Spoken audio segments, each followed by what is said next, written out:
수험생 여러분들 수고 많으셨습니다. 21년 지방지철급 지방자치론 해설 강의를 시작하겠습니다. 이 해설 강의를 좀 지방자치론과 관련된 법령이 전부 다 개정이 끝나면 해설 강의를 하려고 했었는데 또 급히 또 출제 방향이 어떻게 되느냐 또는 올해 문제의 어떤 패턴을 원하는 수험생들도 꽤 있는 것 같아서 좀 빨리 좀 촬영을 하게 됐습니다. 원래의 계획은 지방자치론에 관한 법령이 전부 다 국회에서 통과가 되면 그것과 관련해서 이제 상세한 해설을 하려고 했었는데 좀 그러죠. 여러분도 다 아다시피 지방자치법이 전면 개정됐고 22년 1월 13일부터 시행이 됩니다. 여기에서 끝나는 게 아니라 지방자치법에서 특히 조례제정 개표 청구권 같은 것은 다른 법률로 정한다 이렇게 돼 있었죠. 그런 다른 법률이 10월 달에 통과가 됐어요. 그래서 효력 발생 시기는 1월 13일입니다. 내년.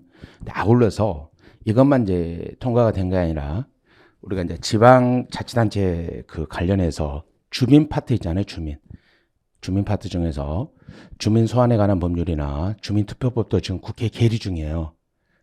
계류 중인 내용들이 개정된다면 국회 계류 중인 것으로 개정된다면 우리가 출제에 항상 핵심적으로 나왔던 것이 전부 다 개정되는 상태에서 계류 중이거든요. 그래서 그것은 다 개정이 돼서 확정이 되면 올 연말이나 내년 초에 특강 형식으로 해서 제공이 될 겁니다. 그래서 지금 문제는 올해 이번에 해설 강의는 이번에 봤던 문제 중심으로 해서 어떤 패턴으로 나왔는가 또는 문제를 풀 때 어떻게 접근했어야 되는가 또는 문제 난이도는 어느 정도인가를 가지고 해설 강의를 시작하겠습니다. 이 시문제를 전반적으로 보면 꽤 난이도가 있다 이렇게 느껴지는데 문제를 풀다 보면 그렇게 어려운 문제는 한두 문제밖에 없어요. 그러니까 가장 기본적인 것을 냈는데 물어보는 방식이 역시 지방자치론이니까 지자론에 맞게끔 약간씩 변형이 됐을 뿐이거든요. 그래서 역시 기본에 충실하신 분들이 문제의 답은 잘 맞게끔 되어 있습니다. 1번부터 보겠습니다. 지방자치법상 지방의회 권한으로 옳지 않은 거죠. 가장 단순한 문제입니다. 행정사무감사권 맞죠? 국회 가면 국정감사고 지방의회 가면 행정사무감사권이라고 그러죠. 선결처분권은 뭐예요? 장의 권한이죠. 선결처분권은 지방자치단체 장의 권한이에요. 단어 그대로 봐요. 선결. 지방의 의결보다 먼저 장이 처분한다는 거죠. 그래서 답은 당연히 2번이고 조사권이죠. 이건 이제 행정사무조사권 이렇게 표현하죠. 애국 지방자치단체의 교류협력에 관한 사항의 의결권 맞습니다. 답은 2번이 되는 거고 1번 문제는 난이도가 아주 낮았고 가장 먼저 쉽게 여러분들이 접근할 수 있었던 문제입니다. 2번 볼까요? 지방자치분권 및 지방행정체제 개편에 관한 특별법에 규정된 사무배분의 원칙으로 옳은 거죠. 제가 이 사무배분의 원칙 법조문을 해설제 그대로 놔뒀어요. 한번 읽어보시면 당연히 되는데 이 문제는 봐봐요. 지문 자체에 이미 답을 줘버린 거거든요. 경합의 원칙이 아니라 경합해서는 안 되죠. 중앙정부 업무와 지방정부 업무가 경합해서는 안 되는 거죠. 그러니까 비경합의 원칙이죠. 중복 배분하면 안 되잖아요. 중복 배분 금지해야 되죠. 그다음에 민간 참여 최소화가 아니라 민간 참여를 최대한 허용을 해줘야죠. 그래서 이 문제 자체가 지문 자체가 이미 답을 줘본 거예요. 답은 3번이죠. 종합성의 원칙만 답입니다. 이제 3번 봅시다. 라이트죠. 라이트 정부 간의 관계론에 대한 설명을 옳지 않은 거죠. 이제 우리 예상했기는 라이트 것이 낼 게 아니라 이제 던사이어, 오케이? 또는 일다우스키 이쪽으로 좀 낼 거라고 예측을 했었는데 문제 자체가 이제 전통적인 이제 라이트 것을 가지고 출제를 했습니다. 라이트는 포괄곤형, 분리곤형, 중첩곤형입니다. 여러분들 그 해설지에 기본서에 이 표를 그대로 제가 붙여놨어요. 1번 내포곤형은 뭐예요? 포괄곤형을 말하는 거죠. 연방정부와 주정부 그리고 지방정부와 동시에 경쟁하거나 협력하는 관계를 맺으면서 그 과정에서 합의를 이루고 협력체제를 구축한다. 말이 안 되잖아요. 포괄곤형은 뭐예요? 중앙정부가 지방정부를 완전히 뭐예요? 종속시키고 있는 거예요. 포괄하고 있는 거죠. 오케이. 그래서 연방정부와 주정부와 지방정부를 완전히 포괄하는 거죠. 그러니까 밑에 있는 정부는 뭐예요? 중앙정부에 완전히 종속되어 있는 것이 포괄 권역이에요. 말이 안 되잖아요. 서로 경쟁하거나 협력한다. 말이 안 되는 거고. 2번. 분리권역은 완전히 독립되어 있는 거죠. 중앙정부와 지방정부가 독자적인 사무 영역과 처리 권능을 지니고 있으며 상호 협력을 할 필요도 있고 상호 의존할 필요도 없습니다. 오케이. 왜 그럴까요? 완전히 분리되어 있으니까. 완전히 독립되어 있으니까. 오케이. 여러분 봐봐요. 상호 의존되어 있으면 협력도 하고 뭐 한다? 갈등도 해결하려고 노력하겠죠. 상호 의존되어 있으면. 그러면 상호 의존성이 없으면 완전히 분리됐으면 협력도 할 필요도 없는 거고 의존할 필요도 없는 거죠. 예를 들어볼까요? 우리나라하고 아프리카의 저 어떤 나라하고는 의존성이 없어요. 그러니까 협력도 안 하고 갈등 관계도 없는 거예요. 근데 가장 가까운 나라는 일본은 뭐예요? 산업적으로 의존 관계가 좀 있기 때문에 뭐예요? 때로는 협력하지만 때로는 갈등도 아주 많죠. 역사적으로 갈등하는 것도 있지만 그런 뜻이죠. 중첩권위원회에서 의하면 연방정부가 주정부 그리고 지방정부가 모두 제한된 권한을 갖고 오케이 한 정부가 배타적인 권한 행사하는 영역은 상대적으로 많지 않죠. 왜? 중첩되어 있으니까 서로 상호 협조하는 거죠. 중첩되어 있는 영역에 협조하는 거고 라이트는 이 중첩권형을 가장 이상형으로 보는 겁니다. 분리권형에 의하면 연방정부와 주정부는 대등한 관계를 주정부와 지방정부는 포함 관계를 유지한다. 여러분도 한번 기본서 보시면 이 분리권형에 이 지문이 밑줄로 되어 있어요. 이 지문이 연방정부와 주정부를 한번 우리 기본서의 해설지에 붙여 있는 게 이 표가 기본서 표거든요. 연방정부와 주정부는 명확하게 분리하여 상호 독립적인 완전 자치제를 운영하지만 지방정부는 주정부에 총속되어 있잖아요. 오케이. 그러니까 주정부와 지방정부는 포함관계다. 총속되어 있는 거고 앞에는 분리되어 있는 거죠. 이것을 분리형이라 그래요. 제가 이제 수업 시간에 누누이 말했지만 라이트게 나온다 그러면 이걸 답으로 나왔으면 아주 좀 난이도가 올라갔을 거예요. 그러니까 우리는 분리라니까 모든 것이 분리됐다고 생각하면 안 되거든요. 다시 한번 읽어볼게요. 연방정부와 주정부는 명확하게 분리하여 상호 독립관계에 있지만 오케이? 지방정부는 주정부에 총속되어 있는 관계. 이게 분리형이에요. 그래서 수업 시간 누누이 강조했었고 우리 기본서에는 여기가 이제 녹색으로 되어 있는 거죠. 이게 답으로 나왔으면 좀 난이도가 그래도 중상 이상으로 갔을 건데 이건 오렌지 분도 내놓고 이게 이제 틀린 거죠. 너무 다른 거죠. 너무 틀린 거죠. 이거 뭐 포괄 권역은 완전히 총속되어 있는 겁니다. 누가? 주정부, 지방정부와 중앙정부에 총속되어 있는 관계를 말합니다. 그래서 3번의 답은 1번이 됩니다. 4번 볼까요? 자치제도의 특례에 대한 설명으로 옳지 않은 거죠. 특례에 대한 설명으로 옳지 않은 겁니다. 인구 50만 이상의 시도는 부시장이나 부시자 수를 최대 3명. 이건 말이 안 되는 거예요. 말이 안 되는 거. 뭐 그냥 뭐 이거 뭐 행정학에서 지방행정도 이렇게 나와버리면 난이도 하라 그러는 거죠. 그러니까 기초자치단체는 부단체장 한 명밖에 들 수 없는 거고 광역자치단체장은 원칙이 2명인데 인구 800만 이상일 때만 3명이에요. 서울특별시와 인구 800만 이상일 때는 3명이죠. 우리나라 서울특별시 3명이고 경기도밖에 더 있어요? 인구 800만 이상이 되는 거예요? 4명 이건 말이 안 되는 거죠. 답 1번이 되는 거고. 제주특별자치도는 특별지방행정기관의 사무이관, 교육자치, 자치경찰, 자치재정, 시의원회 등의 특례 맞죠? 특별법상 특례를 인정받고 있는 거고 자치구는 도시계획, 지역경제, 상수 등의 시군과 권한을 달리하는 특례를 두고 있습니다. 우리나라 지방자치법이 어떻게 되어 있어요? 자치구의 자치권은 시군과 달리 정할 수 있다 이렇게 되어 있죠. 기본서에 전부 다 법조문으로 다 교조단에 있는 겁니다. 자치구의 자치권은 시군과 달리 정할 수 있다. 뭐 수업시간 누누이 강조하고 그랬기 때문에 뭐 당연히 맞았을 거고. 4번 세종특별자치시 설치 등에 관한 특별법에서는 세종특별자치시의 행정체제의 특수성을 반영한 특례. 이거 뭐예요? 단층제예요. 단층제. 그러니까 제주특별자치도도 특례가 있기 때문에 기초를 둘 수 없는 거고 세종특별자치시도 특례를 두고 있기 때문에 기초자치단체를 둘 수가 없는 거죠. 당연히 답은 1번이에요. 5번 한번 볼까요? 5번 A 광역지방자치단체 의회는 환경부 소관의 폐기물 관리 정책과 관련하여 공익을 현재 해치는 의결을 했습니다.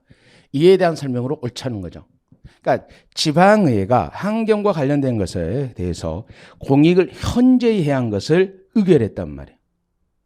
이거 관련해서 옳지 않은 거. 환경부 장관은 A광역지방자치장에게 제2를 요구하게 할 수 있죠. 맞죠? 중앙행정관서장은 지자체장에게 제2의결을 요구할 수 있습니다. 맞잖아요. 환경부로부터 제2 요구를 받은 A광역지방자치장은 지방의 이유를 붙여 제2 요구를 해야 됩니다. A광역지방자치장 제2 요구에 대해서 지방의회에서 제적의원 과반수 출석과 출석원 3분의 2 이상의 찬성으로 전과 같은 의결을 하면 그 의결사항은 확정됩니다. 맞죠? 제2의결의 의결 확정수는 뭐예요? 과반수 이상의 출석에 출석 3분의 2 이상의 찬성으로 재의결되는 겁니다. A광역지방자치장은 지방의회에서 재의결된 사항이 공익을 현재 해친다고 판단되면 재의결된 날로부터 20일 이내에 대법원에 소를 제기할 수 있다. 이게 아니잖아요. 20일 이내에 대법원에 제소하기 위해서는 공익을 해치, 법원이 무슨 공익에 대한 판단권이 있어요. 법령을 위반한다고 판단하면죠. 법령을 위반한다고 판단하면 뭐 한다? 20일 이내에 대법원에 제소할 수 있는 거죠. 이것도 그렇게 난이도는 뭐 계속해서 지금 우리 5번까지는 뭐예요? 여러분들이 5번까지 풀 때는 어떤 어려움도 없었어야 돼요. 오케이, 어떤 어려움도 없었어야 됩니다. 그 다음에 6번 갑시다. 그러니까 이제 실질적으로 보면 봐봐요. 우리는 뭐 재의결 정족수 또는 대법원에 제소할 수 있는 사유 이렇게 간결하게 내는데 약간 이것을 우리가 뭐래 케이스 스타일로 이렇게 냈다. 케이스 스타일을 냈다. 이거 외에는 전혀 없어요. 지방자치단체는 공유수면 관리 및 매립에 관한 법률에 따라 관내 해안 지역의 해수면 매립을 완료했습니다. 이에 대한 설명으로 옳은 거죠. 봅시다. 그러면 이거 봐. 공유수면 관리 매립에 관한 법률. 이래 버리면 여러분 이제 여기서부터 당황을 해서 틀리게 되는 거예요. 왜 그럴까? 우리가 지방자치론에서 지방자치에 관한 많은 법령을 배우지만 이 법은 배우지 않거든요.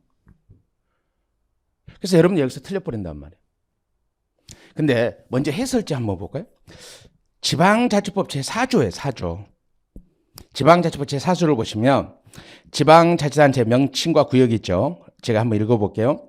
지방자치단체 명칭과 구역은 종전과 같이 하고 명칭과 구역을 바꾸거나 지방자치를 폐지하거나 설치하거나 나누거나 합칠 때에는 법률로 정합니다. 다만 지방자치단체 관할구역 경계변경과 한자 명칭 변경은 이제 대통령령으로 하는 거죠. 이 양 볼까요? 쭉 있죠. 폐지하거나 설치할 때 쭉 이렇게 나와 있고 3항 보시면 제1항에도 불구하고 각 호의 지역에 속한 지방자치단체는 제4항부터 제7항까지 규정에 따라 행안부 장관이 결정한다는 거예요.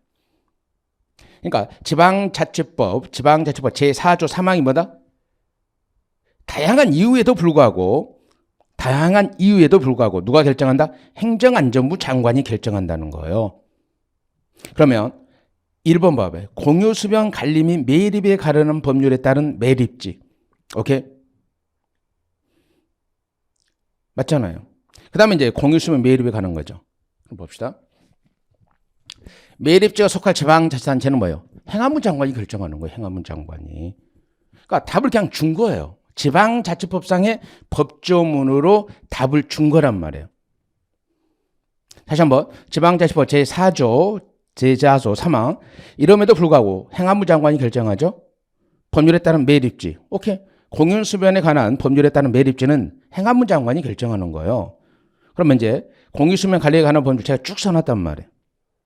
그래서 이건 그냥 이거 하는데 그래도 어려운 거죠. 우리가 지방자치법을 보면서 그 밑에 있는 3항까지는 거의 우리가 공부를 하지 않죠. 네, 행안부 장관이 결정한다 그러니까 1번입니다. 2번. 관내 해안 지역을 매립한 것이 매립지는 당연히 A지방자치에 속하게 되지만 몇 가지 행정적 절차를 거치게 되는 거고 A지방자치장은 지방자치단체 중앙분쟁조정위원회 결정에 이의가 있으면 그 결과를 통보받는 30일 내에 대법원에 소송을 제기하고 매립공사를 시작하기 전에 행안부 장관에게 신고하였다면 매립된 지역은 A지방자치에 속하게 되는 겁니다. 들어봅시다. 지금 우리가 해설 강의 때 이런 것을 이제 공유수면 매립에 관한 법률에서 왜 틀렸느냐를 지금 보려고 그러지는 않아요.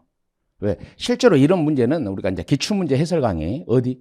이제 지자론에 가서 이제 우리가 구체적으로 이제 뭐 공유수면 매립에 관한 법률도 일정 분야는 이제 우리 지자론 기본서 교재에 들어와야 되겠죠. 좀 그래서 제가 이걸 설명하려고 그러는 게 아니라 지방자치법, 그러니까 이 문제 자체가 굉장히 어려웠던 문제로 분류는 되지만 지방자치법 제4조를 가지고 풀 수 있었다는 문제죠. 물론 수험생들이 당일날 문제를 풀기는 굉장히 힘들었을 것으로 보는 겁니다. 그래서 옳은 지문에 1번을 주고 2, 3, 4번은 뭐예요? 여러분들 지금까지 한 번도 보지 못했던 뭐한다? 법조문을 가지고 내버리는 거야. 그래서 6번의 답은 1번이라는 거. 그러니까 지금 현재는 이제 문제를 푸는 어떤 습관 또는 스케일 이 정도를 가지고 6번의 답은 1번이 되는 거죠. 구체적인 것은 우리가 지자론 기본서 이제 이론 수업 때 진행을 하게 될 겁니다. 7번 볼까요? 지방자치단체 계층이죠. 오케이. 지방자치단체 계층입니다. 지방자치단체 계층인데 지방자치 계층에 대한 설명으로 옳지 않은 겁니다. 지방자치 계층에 대해서. 우리나라의 자치계층은 이 계층제를 기초로 하지만 일부 지역에서는 단층제를 채택하고 있다. 맞죠? 세종특별자치시와 제주특별자치도는 뭐한다? 단층제죠. 단층제. 나머지는 뭐예요? 광역과 기초, 이제 기본적으로 2층제를 채택하고 있죠. 우리나라에서 자치계층을 포함한 행정계층 2개 내지 4개의 계층을 이루어진 거죠. 봐봐요. 경기도 한번 볼까요? 우리나라 지방자치단체는 국가의 하부 행정기관으로 성격도 있잖아요. 그래서 행정기관의 성격도 동시에 갖는 거죠. 지방자치단체이자 행정기관의 성격도 같죠. 그러니까 자치계층을 포함한 행정계층이라 했으니까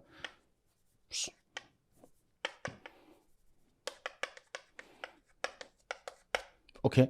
매곡동 이렇게 했을 때 또는 경기도, 성남시, 분당구, 정자동 이렇게 했을 때 오케이. 4계층이잖아요. 이거 포함해서 4계층이잖아요. 이거 포함해서 4계층. 그러면 3계층을 볼까요? 서울특별시 이거 포함하니까 강남구 오케이. 노년도 그럼 자치계층이고 얘는 자치계층은 아니지만 행정계층이니까 3계층. 그럼 2개 계층 볼까요? 제주특별자치도 제주시 이건 2개 계층이잖아. 얘는 지자체 얘는 지자체가 아니고 지자체 포함해서 2개 계층 이렇게 되죠. 그래서 우리나라는 자치계층을 포함한 행정계층은 2 내지 4개 계층을 이루어져 있습니다. 광역시의 경우는 광역시 자치구 군의 자치 2계층제를 채택하고 있는 거죠. 맞죠? 이거 틀렸다 그러면 안 돼요. 우리나라 광역시 안에는 군도 있습니다. 인천광역시 광화군이잖아요. 1949년 지방자치법 제정 이후 제주특별자치도가 출범하기 전까지 모든 시도가 지속적으로 자치 2계층제를 유지하고 있었다. 이게 굉장히 웃긴 질문이에요. 이게 49년이잖아요. 그러니까 이거 뭐 국어 문제일 수도 있고 그러니까 49년이잖아요. 49년에 우리나라 지방자치법이 제정돼 있었잖아요. 그러다가 이제 2계층이 주로 돼 있었어. 우리나라 2계층이 주로 돼 있었는데 뭐냐면 제주특별자치가 출범하면 모든 시가 지속적으로 이게 틀린 거예요. 지속적으로 무슨 2계층이에요. 지자체가 중단된 적도 있는데. 그러나 지방자치단체가 중단된 적이 있어요. 오케이? 여러분들이 다 아시겠지만 뭐 한다? 5.16이 발생하고 오케이? 임시조치법에 의해서 이제 지자체가 이제 중단된 적도 있고, 오케이? 또는 유신헌법에 의해서 중단된 적도 있고, 또는 어디 5공화국 전두환 헌법이라고 그러죠. 일반적으로 5공화국 헌법에서 중단된 적이 있죠. 그러니까 중단된 적이 있기 때문에 오케이? 우리나라는 뭐냐면 지방자치가 폐지됐다가 부활된 거예요. 부활된 거죠. 지속적으로 뭐 자치계층이하고 지방자치가 실시됐던 건 아니죠. 그래서 답은 4번이거든요. 근데 이 지문 자체가 좀 잘 세심하게 읽지 않으면 틀리게끔 되어 있죠. 근데 뭐 1번, 2번, 3번이 정확하게 만도 옳았으니까 4번에 가서 여러분들이 좀 세심하게 읽었으면 지속적으로 요거 틀렸구나 이렇게 알게 될 겁니다. 8번 문제 봅니다. 지방재정법상 지방재정법이죠. 지방자치단체 예산에 대한 설명으로 옳지 않은 겁니다. 지방자치단체 예산에 대한 설명으로 옳지 않은 겁니다. 1번 지방자치단체장은 지방의회 예산안 심의 결과 폐지되거나 감액된 지출 항목에 대해서는 ABB를 사용할 수 없죠. 너무나 당연한 거잖아요.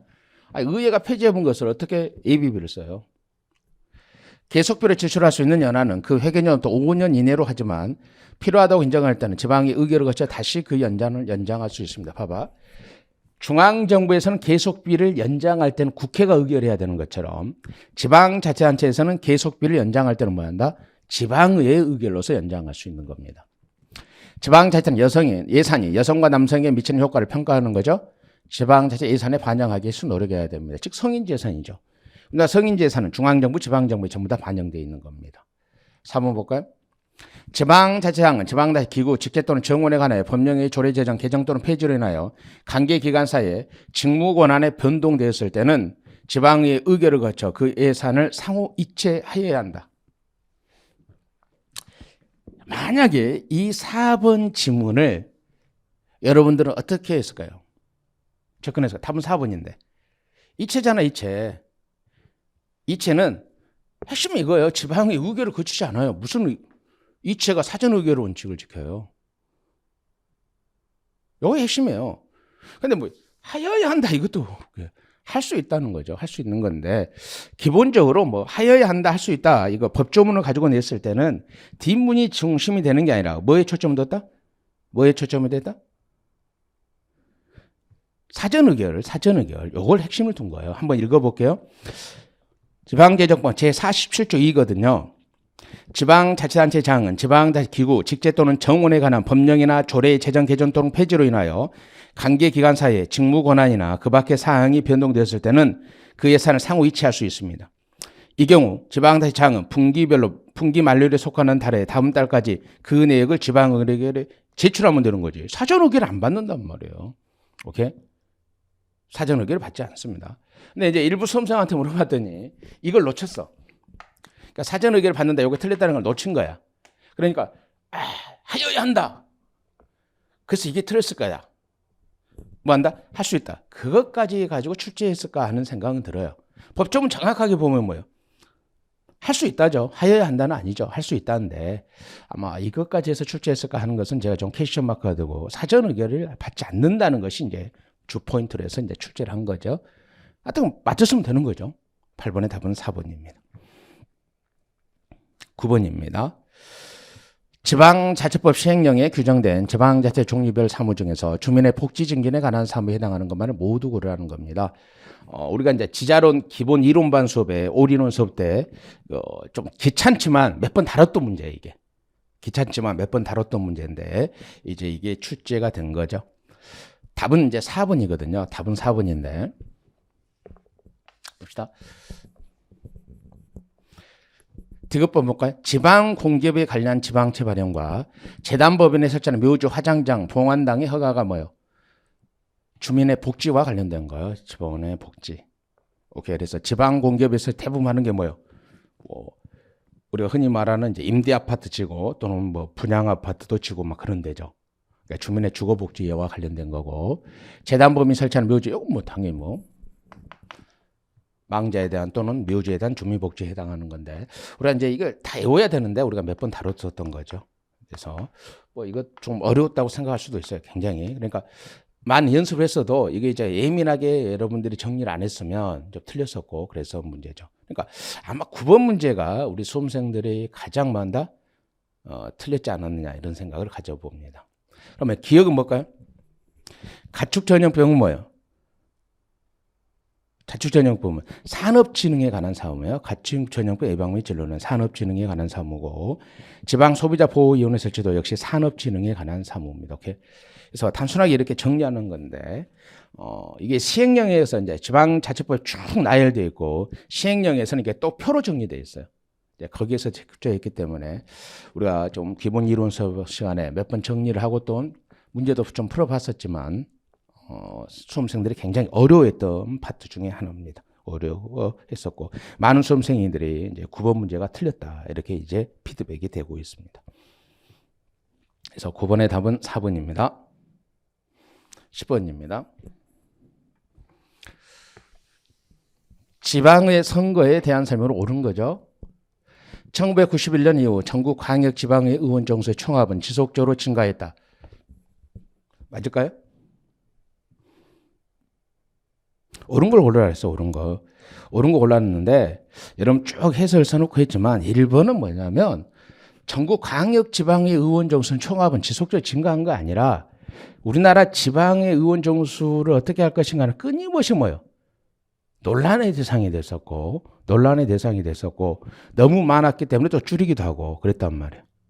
오케이? 그래서 지속적으로 증가했다. 이건 말이 안 되는 거고. 2번.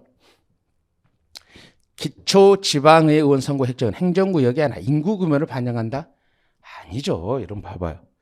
인구뿐만 아니라 인구, 행정구역, 지세, 지형 형태 또는 교통, 그 밖의 조건을 다 고려해요. 어떻게 인구만 가지고 해요? 인구도 보고 행정구역도 보고 지세, 교통, 그 밖의 조건을 다 고려하는 겁니다. 3번. 2006년 기초지방의회 선거 때부터 정당 공천이 허용됨과 동시에 비례대표와 중선거구제가 도입되었다. 맞을까요? 틀릴까요? 여러분들 거기 봐봅시다. 쭉 이제 우리가 그 해설을 한번 봅시다. 해설을 한번 보시면 기초지방의 지역구별 의원 정수는 총원 증가를 억제하기 위해서 조례가 아닌 공직선거법에서 규정하고 있다. 자, 한번 보게요.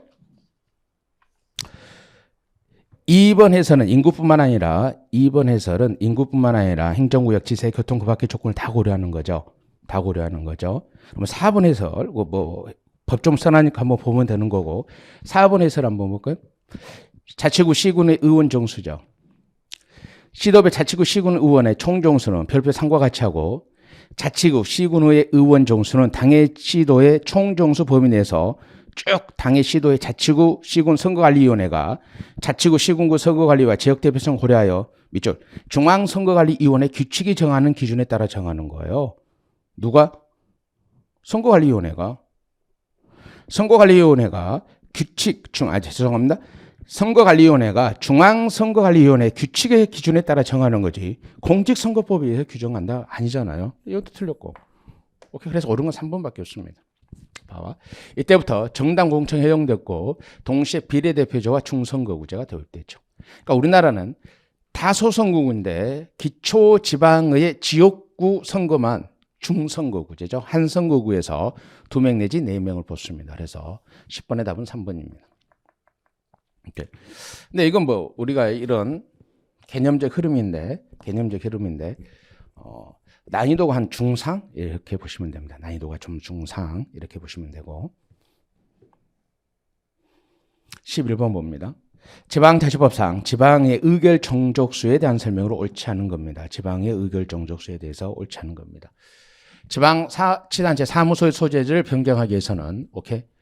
이건 우리가 행정학 지방행정 파트에서 자주 다루는 거죠. 조례는 그 지방의 재적의원 과반수, 오케이. 사무소의 소재제는 재적 과반수가 찬성하는 조례로 해야 됩니다. 지방의원의 제명에는 3분의 2 이상 찬성 맞죠? 자격 상실에 대해서도 3분의 2 이상의 찬성이 있어야 됩니다. 맞죠? 2번, 3번. 제명과 자격 상실은 재적의원 3분의 2 이상의 찬성이 있어야 됩니다. 답은 당연히 4번. 이거 너 답을 준 거야, 답을 준 거. 특별히 규정된 경우에는 재적의원 과반수 찬성이 아니잖아요. 특별히 규정된 기업수는 일반 의결 정족수는 뭐예요? 과반수 이상의 출석 과반수 이상의 찬성으로 하는 거죠. 과반수 이상의 출석 과반수 이상의 찬성으로 의결하는 거지. 최적 과반수의 찬성으로 하는 건 아니죠. 그래서 11번의 답은 4번이 되는 겁니다. 12번.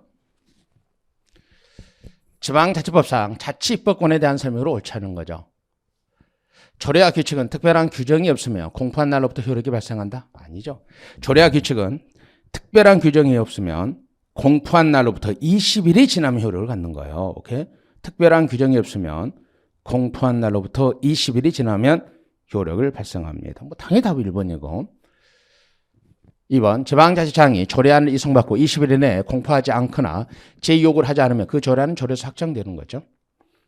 지방자치단체가 주민의 권리 제한 또는 의무 부과에 관한 사항이나 벌칙을 조례로 정할 때는 법률에 이임이 있어야 됩니다. 맞죠? 우리 수없이 많이 다뤘던 문제들이죠.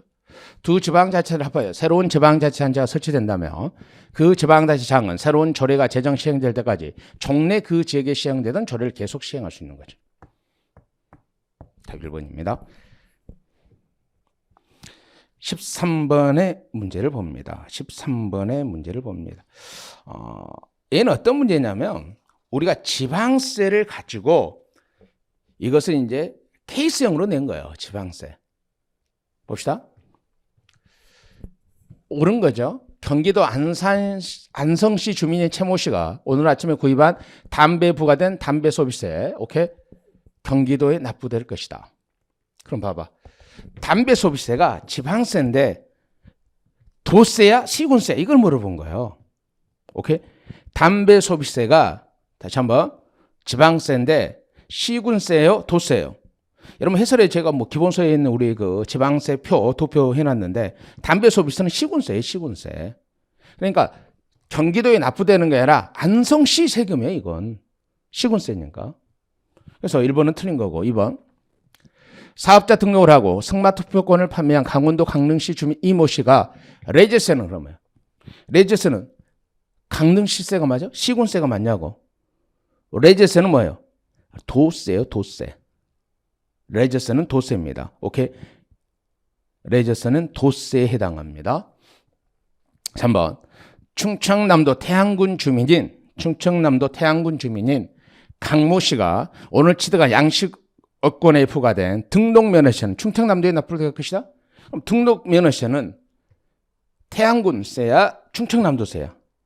등록면허세는 도세예요, 도세. 등록면허세는 도세이기 때문에 충청남도에 납부되는 거죠. 그래서 옳은 건 3번이에요.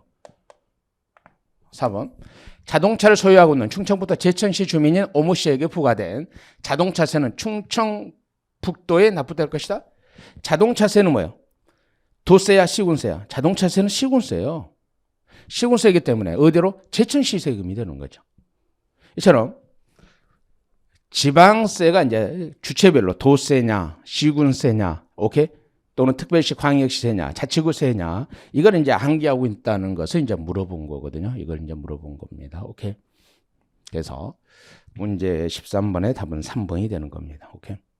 근데 이 13번의 문제는 아주 어떤 문제에 해당하느냐면, 그러니까 열심히 지자론을 꾸준히 한 사람은 맞는 거고, 남들이 말했을 때 지자론이 좀 쉽다 그러더라. 그래서 쉽다 그러더라. 물론 쉬워요. 뭐에 비해서? 경제학보다 훨씬 쉽습니다. 범위도 훨씬 좋고. 그래서 그냥 단기간에 좀 해보겠다. 그런 사람들은 23번 틀리는 거고. 그래도 나는 지방직 7개월 봐야 돼서 지자론을 선택했으니까 그래도 쉬운 과목이잖아요. 꾸준히 뭐 한다? 이제 제 커리대로 말하면 행정학도 쭉 듣고, 왜? 행정학의 지방행정 파트도 굉장히 중요한 거니까. 또는 오리론 기본 강의도 듣고 문풀도 듣고 그런 친구들에게는 이제 13번 같은 것은 문제가 안 되지만 이 3개월 또는 2개월, 3개월 내에 내가 지자론을 해서 그냥 잠수 가서 시험을 합격해 버리겠다. 그런 친구들은 13번이 좀 어려웠던 문제로 이제 부각될 수도 있습니다. 14번 문제 봅니다. 지방공무원 제도 운영에 대한 설명으로 옳지 않은 겁니다. 지방공무원 제도 운영에 대한 설명으로 옳지 않은 거죠. 임용권자는 전직시험에 3회 이상 불합격한 사람으로서 직무수행 능력이 부족하다고 인정될 때는 직권 면직할 수 있죠. 이건 중앙이나 지방이나 똑같습니다. 전직시험에 3회 이상 불합격한다는 직권 면직 사유가 되는 거죠. 지방자치단체는 해당 지방자치단체 지방공무 직류를 신설할 수 없다? 직류를 신설할 수 있죠. 왜 직류를 신설할 수 없어요? 한번 볼까요? 그 해설자 한번 봅시다. 공무원의 직급, 지방공무원 임용령이거든요. 1급부터 9급까지 계급으로 구분하는 일반직 공무원의 직군, 직렬, 직류 및 직급의 명칭은 별표 1과 같다. 다만 지방자치단체는 효율적인 인력 활용을 위해 필요하다고 인정하는 경우에는 인사 여건을 고려하여 조례로 정하는 바에 따라 별표 1에 따른 직류에 직류를 신설할 수 있다. 오케이? 직류를 신설할 수 있다. 당연히 답은 2번이고. 공무원의 징계, 그 밖에 의사에 반하는 불리한 처비나 부작위에 대한 소청을 심사 결정하기 위하여 시도의 임용권자별로 지방소청심사위원 및 교육소청심사위원을 둡니다. 오케이?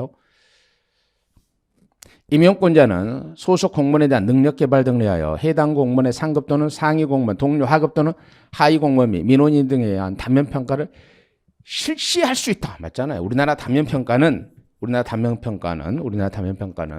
임의 규정이에요. 임의 규정. 중앙정부나 지방정부나 임의규정이니까 실시할 수 있다. 임의규정이죠. 옳은 질문이 되는 겁니다. 오케이. 그러면 뭐 이것은 여러분이 뭐 행정학에 써도 똑같아요. 그냥 중앙과 지방만 바꿔놓으면 되는 거니까 당연히 답 2번이 되는 거고. 15번 문제를 봅니다. 15번 문제를 봅니다. 주민 소환에 관한 법률상 주민 소환 제도에 대한 설명을 옳은 것만은 모두 고르라는 거거든요. 들어봐요. 이 주민 소환에 관한 법률도 지금 국회 계류 중이에요. 계류 중인데 이게 좀 확정이 좀 빨리 됐으면 좋겠는데 국회에서 계류 중인데 이게 확정이 좀 늦어지고 있죠. 핵심이 뭐냐면 3분의 1 이상 투표가 아니라 4분의 1 이상 투표 이렇게 이제 개정되거든요. 그렇게 개정안이 지금 국회에 계류 중이에요. 그래서 소두에 말씀드렸던 것처럼 관련 법령이 전부 다 국회를 통과하게 되면 반드시 특강 형식으로 여러분들에게 아마 제공을 해드릴 겁니다. 봅시다. 주민소환 투표의 경우 A국인의 투표권은 인정되지 않는다. 인정되지 않는다. 맞아요, 틀려요? 여러분 생각을 해봐요. 주민소환 투표의 경우 A국인의 투표권은 인정되지 않는다. 맞아요, 틀려요? 인정되죠. 봐봐요. 주민에는요, 국민인 주민도 있고 애국인 주민도 있어요. 물론 애국인은 일정한 조건을 갖춰야 되죠. 애국인은 일정한 조건을 갖춰야 되지만, 오케이? 국민인 주민도 있고 애국인 주민도 있으니까, 오케이? 이 주민도 당연히 뭐 한다. 주민이 갖고 있는 권리는 특별한 법에 제한 사유가 없으면 다 인정되는 거죠. 그래서 주민 소환 투표의 경우 애국인인 주민도 투표권은 인정됩니다. 오케이? 2번, 니은번. 주민 소환은 주민 소환 투표권자 총수 3분의 1 이상의 투표와 유효 투표수 과반수. 요건 맞죠? 현행법상 맞습니다. 혹시 개정된다 그러면 좀 달라지겠지만 아직 확정된 거 아니니까 국회 본회의를 통과한 건 아니니까. 도지사에 대한 주민 소환 투표 청구를 위해서는 당해 지방자치단체 주민 소환 투표 말이 안 되죠. 말이 안 됩니다. 왜 말이 안 돼요? 도지사는 100분의 했을 수 있잖아요. 도지사는 100분의 10 이상, 시군구 구청장은 100분의 15 이상, 비례대표 의원을 제한 지방의원이 100분의 20 이상이죠. 오케이. 그다음 선출직 지방공직자 임기 개시로부터 1년이 경과하지 아니한 때는 임기 만료부터 1년 미만일 때는 주민소환 투표 실시 청구할 수 없죠. 맞죠? 임기 개시로부터 1년간 또는 임기 만료부터 1년간은 주민소환 투표를 할 수 없습니다. 그래서 옳은 것으로만 골라진 것이 니은과 리을 3번이 되는 겁니다. 16번 갑시다. 주민투표하고 주민감사 청구도 지금 개정이 됐죠. 그러니까 주민투표법은 지금 국회 계류 중이고 주민감사 청구는 지방자치법 자체에 이제 규정되어 있기 때문에 시행일만 앞두고 있는 거죠. 주민투표 청구권자 총수는 전년도 12월 31일 현재 주민등록표 및 애국인 등록표에 따라 하는 겁니다. 왜? 주민에는 애국인 주민도 있다고. 애국인 주민. 수사나 재판에 관여하게 되는 사항은 주민의 감사 청구 대상에서 제외되는 거죠. 맞죠? 주민투표 주민감사 청구 가능 연령은 무슨 19세. 주민감사는 먼저 내년 1월 13일부터 18세로 내려간 것이 확정된 거고 지금 국회 계류 중인 주민투표법도 18세로 돼 있어요. 그러니까 만약 국회에서 다 통과된다 그러면 연령은 다 18세로 통일된 거거든요. 내년부터. 주민투표법이나 주민소환에 관한 법률이 국회에서 지금 계류 중인 것이 본회의를 통과하게 되면 오케이? 법률이 확정되면 연령은 내년 2022년부터는 전부 다 18세가 되는 거죠. 수험생한테는 그건 좋아요. 연령이 전부 다 통일되는 거죠. 올해가 무슨 18세예요? 19세지. 답 3번이고. 공무원은 주민투표에 관한 운동을 할 수 없으나 예외적으로 지방의회 의원은 주민투표에 관한 운동을 할 수 있죠. 아니 지방의회 의원은 뭐예요? 정무직 공무원이잖아요. 정무직 공무원. 당연히 뭐 정치적 중립이 또는 어떤 것이 획일적으로 적용되지 않기 때문에 당연히 할 수 있는 거죠. 그래서 16번의 답은 3번입니다. 오케이? 17번 봅시다. 지방자치 역사에 대한 설명. 이게 문제 틀면 안 돼. 이 문제는. 왜? 아니 기본소의 표로 다 정리되어 있고 이 문제 또 우리가 뭐 올인원이나 또는 뭐다 동영 모의고사 있어서 몇 번 풀었던 거고 이 표 정도는 여러분 이 간결한 표도 이해 안 하면 안 되는 거죠. 정리하고. 봅시다. 1949년 지방자치법 제정되면서 시군구 자치제가 규정됐다. 말이 안 되는 거예요. 봐봐요. 제가 붙여놓은 것이 우리 기본서에 있는 표예요. 해설을 붙여놓은 게 1949년은 뭐예요? 특별시도 시읍면이에요. 군이 아니라 시읍면. 오케이? 서울 그러니까 특별시도하고 시읍면이었지 군이 아닙니다. 2번 지방자치장이 지방에 의해 불심될 수 있는 규정이 존재하기도 했습니다. 이게 뭐냐면 이게 17년도인가요? 그때 이제 우리 그 지자론에서 한번 기출문제 지문화됐던 것 중에 하나인데 우리나라는 지방에 의해서 불심될 수 있는 규정이 49년 지방자치법부터 좀 있었어요. 지속되다가 어느 순간 이제 이게 삭제가 된 거죠. 어느 순간 이제 이게 삭제가 된 겁니다. 맞고. 제2공화국은 의원내각제 정부 형태였으며 지방자치단체 기관 구성령도 기관 말이 안 되잖아요. 말이 안 되는 거예요. 봐봐요. 제2공화국 한번 봐봐. 제2공화국. 1960년이죠. 서울시장, 도지사, 시읍면장과 지방의 의원 모두를 주민이 선출했어요. 아니 지방자치장도 주민이 선출하고 지방의원도 전부 다 주민이 선출했는데 그게 기관 대립형이잖아요. 의원 그러니까 이 공화국은 중앙정부가 의원 내각제 있지 지방정부를 한번 봐요. 거기 서울시장, 도지사, 시읍면장과 지방의 의원 모두를 주민이 직선했어요. 그러니까 의결기관이 지방의 의원들도 주민이 직선해요. 집행기관의 장인, 자치장도 주민이 직선해요. 당연히 우리나라는 기관 대립형이었었죠. 지방자치관은 임시조치법이 시행되면서 지방에는 구성되지 않았지만 주민 직선의 단체장 아니 말이 되는 임시조치법은 실제로 지방자치를 뭐 폐지해버린 건데 한번 봐요. 한번 봅니다. 그 상공화국 봐요. 해설에 1961년 지방자치관은 임시조치법에 의해서 읍면자치제 대신 시군자치제가 채택돼 있지만 지방의 해상과 자치단체장은 임명제였어요. 임명제. 오케이? 당연히 뭐 주민 무슨 직선으로 단체장 선출해. 말이 안 되는 거죠. 그래서 17번의 답은 2번입니다. 언뜻 보기에는 굉장히 어려운데 기본적으로 이 표에 있는 표, 최소한 이 표 정도는 우리가 정리를 하고 있어야 되는 거 아니에요? 이런 표 정도만 정리하시면 문제를 푸는 데는 좀 여러분들이 지장이 없었을 거다 이렇게 보는 겁니다. 18번의 문제를 봅니다. 18번의 문제를 봅니다. 중앙통제에 대한 설명으로 옳지 않은 거죠. 중앙통제에 대한 설명으로 옳지 않은 겁니다. 1번 지방단체장이 외체를 발행하는 경우에는 지방채 발행 한도액 범위라도 지방의 의결을 거쳐 행안부 장관의 승인을 받아야 된다. 참으로 안타깝습니다. 순서가 다르잖아요.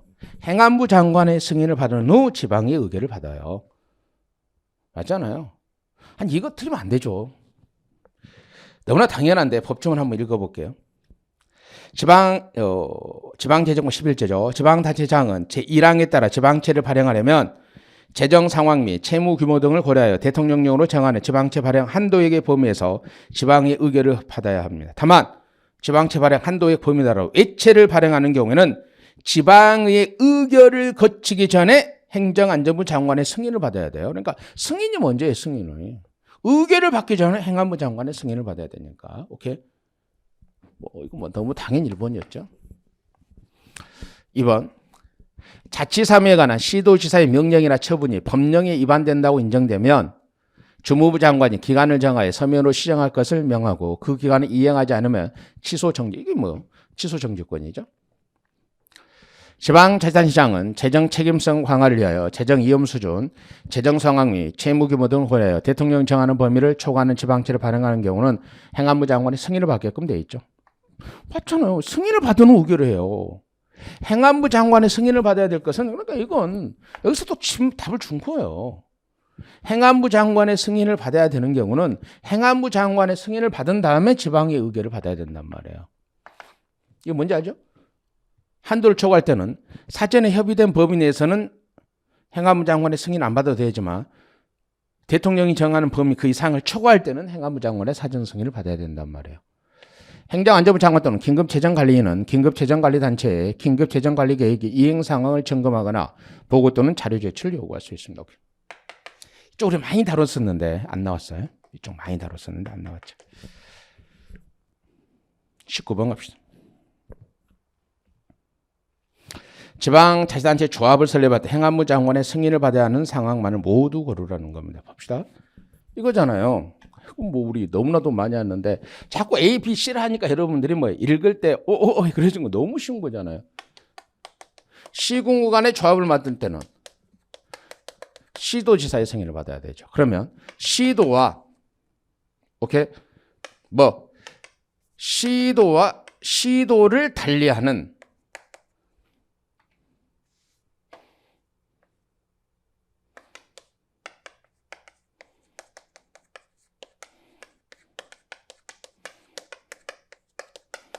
시군구는 뭐예요? 이거 두 개는 이제 행안부 장관의 승인을 받아야 되는 거죠. 봅시다. 뭐 너무나 여러분 잘 알고 있는 거고. 그래서 A도와 B도 광역자치단체니까 행안부 장관의 승인을 받아야 되는 거죠. 광역자치단체니까 행안부 장관의 승인을 받아야 됩니다. 그러면 A도 내 시와 이건 아니잖아. 동일광역 내 기초관이니까 시도지사의 승인을 받는 거죠. 이 광역시 내 F구가 자치 아니잖아요. 동일광역 내니까 A도시와 이 광역시 그러니까 시군구를 할지라도 광역이 틀리잖아요. 그래서 얘는 행안부 장관이 갑니다. 그러니까 시군구 동일광역 내 그러니까 시군구는 시도지사의 승인을 받아야 되지만 시도나 시도를 달리하는 시군구가 조합을 설립할 때는 행안부 장관의 승인을 받아야 되죠. 그러니까 답은 몇 번이에요? 2번이 되는 겁니다. 19번의 답은 뭐예요? 굉장히 이건 난이도 하 이렇게 보셔도 되죠. 20번 문제 봅니다. 우리가 이제 자치경찰위원회가 올 7월 1일부터 이제 출범했었기 때문에 다양한 특강 등을 통해서 다루었던 거죠. 다양한 특강 등을 다루었던 거고 해설지도 우리가 특강에 때 사용했던 그런 겁니다. 한번 봅시다. 국가경찰과 자치경찰 조직 운영에 관한 법률상 자치경찰위원회에 대한 설명을 옳지 않은 거죠. 자치경찰 사무를 관장하기 위하여 시도지사 소속으로 시도자치경찰 맞죠? 시도자치경찰위원회는 합의제 행정기관으로서 그 권한에 속하는 업무를 독립적으로 맡습니다. 위원회니까 합의제 행정기관이죠. 독립적으로 수행합니다. 법조금 그대로 내고 있죠. 지금 시도자치경찰위원회 위원은 시도의원, 국가경찰위원회, 해당 시도교육감의 의견을 들어 시도자치경찰의 위원 추천위원회가 추천한다. 이거 말이 안 돼요. 좀 더 설명하고 4번 시도자치경찰위원회 위원장 1명을 포함하여 7명 위원으로 구성하고 위원장과 1명의 위원은 상임고문을 하고 5명의 위원은 비상임을 한다. 거기 보시면 그 해설조 보면 제18조와 제19조의 법조문이 단데 18조, 19조는 우리가 뭐예요? 특강 시간에도 몇 번 다뤘던 거잖아요. 특강 시간에도 다뤘던 거고. 그러면 이제 20조 한번 볼래? 20조 보시면 시도자치경찰의 위원은 당 각 호의 사람을 시도지사가 임명해요.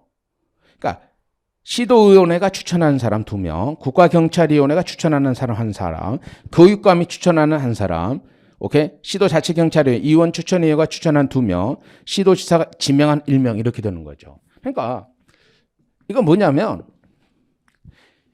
이들의 의견을 들어서 추천위원회가 추천하는 게 아니라 이들이 각자 추천하는 거예요. 이들이 각자 추천하게 되면 뭐한다? 시도지사가 임명하는 거예요. 이들이 각자 추천하면 시도지사가 임명하는 겁니다. 그래서 답은 3번이 됩니다. 여기까지가 이제 21년도 지방자치론 7급 20문제였습니다. 이제 어떻게 표현을 해야 되냐면 어느 정도 공부를 하신 분들과 그러니까 이게 아주 변별력이 좋았다고 제가 이제 말씀을 드릴 수 있습니다. 공부를 지속적으로 하는 사람과 그러지 않은 사람하고 상당한 점수 차이를 내게 해준 문제였습니다. 그래서 아주 변별력은 좋았다. 그러니까 경제학 대비 변별력을 의미하는 게 아니라 지자론 이 단일 과목을 봤을 때 1년 이상 지자론은 좀 우리 7급 수험생 대부분 1년, 2년은 공부를 하니까 1년 정도 나는 지방자치를 봐야 되겠다 해서 지속적으로 해온 사람은 뭐예요? 고득점이 나왔을 거고, 그러지 않은 사람들은 좀 점수 차이가 있었을 겁니다. 제가 이제 피드백을 해보니까 제 수업을 들었다는 수험생들 중에서 그래도 작년 11월 달부터 또는 12월 달부터 또는 올해 1월 달부터 저는 국가직 필셋에 대한 부담감이 커서 지방직에만 올인해야 되겠습니다. 그런 친구들은 거의 대부분 지자론에서 이제 95점 정도, 90점 넘었던 것으로 이제 피드백이 되고 있습니다. 오케이. 물론 A적으로 100점 맞은 사람도 있죠. 그 사람은 뭐 실력보다는 이제 좀 찍어서 맞은 경우도 있었고 그런 경우가 있었습니다. 여러분들도 지자론이란 과목이 단순히 짧은 시간 할 수 있다. 그런 생각은 좀 버리셔야 됩니다. 이렇게 변별이 있게 내게 되면 짧은 시간 할 수 있는 게 아니라 일정한 지속된 시간이 좀 필요합니다. 오케이. 모든 시험이 다 끝났습니다. 모든 시험이 다 끝났고 소극의 성과를 거두신 수험생들도 있을 것이고 또는 인생을 살아가면서 실패할 수도 있습니다. 실패할 수도 있고 근데 여러분이 살아가는 긴 여정에서 짧은 기간일 수도 있어요. 이제 좀 마음을 추스리시고 점수가 잘 안 나오신 분들은 냉정하게 한번 자신을 판단해보고 계획을 세워서 다시 한번 내년을 위해서 좀 공부를 하셔야 될 겁니다. 특히 이제 지자론 같은 경우는 내년부터는 이제 법령 등이 많이 개정되는데 그걸 너무 부담스러워할 필요는 없어요. 특히 이제 이렇게 법령이 전면적으로 개정되면 예상 문제가 너무 많은 거죠. 중요한 핵심 내용, 개정 내용이 또 답으로 나올 거니까. 그래서 장단점은 다 있다는 거. 이거 좀 생각해 주시고, 내년도 시험을 위해서 지금 정도는 좀 계획을 세워보고, 꾸준히 한번 내가 어떻게 할 것인가. 다시 한번 마음가짐을 가지시기 바랍니다. 수고하셨습니다.